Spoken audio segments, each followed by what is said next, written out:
mamaki irin na mai shirya na yar guda ɗaya. Sai To labari da dumi-dumi a halin yanzu shine tofawar soyayya ta kankama tsakanin Idris mai wushirya da kuma 'yar guda ɗaya, domin kuwa a halin yanzu an ga wani faifan bidiyo inda waɗannan 'yan TikTok guda biyu suke soyewa, wanda har ta kai ta kawo ita 'yar guda ɗayan ma ta canja wa Idris mai wushirya hula, hulan da Idris mai wushirya saka bata burge ta ba. Wannan abin da ya faru tsakanin 'yar guda ɗaya da kuma Idris mai wushirya ya fito ne a shafukan sada zumunta na TikTok, inda Idris mai wushiryan shine ya wallafa a shafinsa, inda wannan faifan bidiyo shine da ya karaɗe shafukan sada zumunta, inda mutane da dama suke ta magana kan wannan bidiyo, inda da muka leƙa comment section mun ga wasu maganganu daban-daban wanda kwata-kwata bai dace wasu su faɗe shi ba, amma kuma wani abun ma sai ya baka dariya, saboda akwai wata mata da ta yi wani babban comment wanda ya kamata lalle ku tabbatar kun je kun leƙa wannan comment. Wannan comment ɗin shine dama mutane da dama a kwanakin baya suna ta magana kan cewa 'yar guda ɗaya fa 'yar boka ce ko kuma 'yar aljanu, wanda haka ne saka wata a comment section ta ce to dama aikin boka wasa ne, dama wannan soyayya na Idris mai wushiyar da 'yar guda ɗaya one sided love ne, wato soyayyan bangare ɗaya ce. Ita dai 'yar guda ɗaya ita ne take ta haukanta, take ta nuna soyayyanta wa Idris mai wushirya, tun yana kyalewa yana basarwa to yanzu dai at the end of the day Idris mai wushirya fa ya kamu har sun yi bidiyo sun wallafa a shafukan sada zumunta.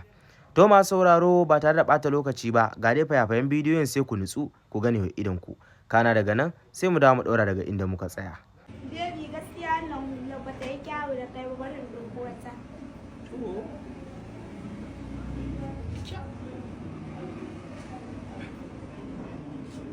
To jama'a kun dai ga yadda 'yar guda ɗaya ta canza ni lokaci guda. To jama'a assalamu alaikum, wayanda suka dade suna jiran wannan rana akan abubuwan da suke so su ga sun faru, to nesa ta zo kusa.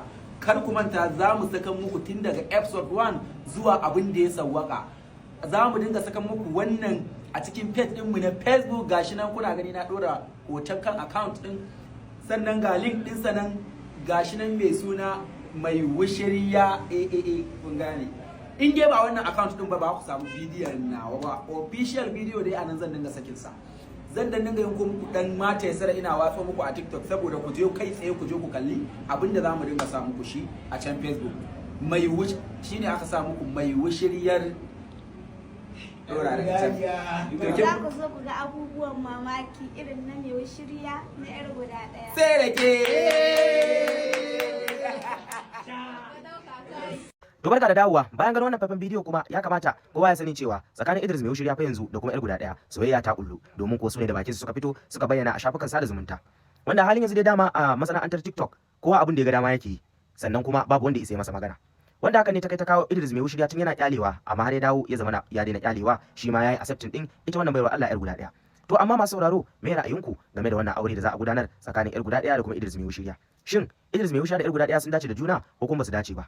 Wani abubuwa ne za su iya faruwa a wannan aure, sannan kuma me kuke hange bayan wannan aure ya faru, zai kasance irin su sai da Sadi Haruna da G-Fresh ne ko kuma irin su Alpha da kuma G-Fresh? Ku rubuta min a comment section, amma kafin nan ku daure ku danna min follow.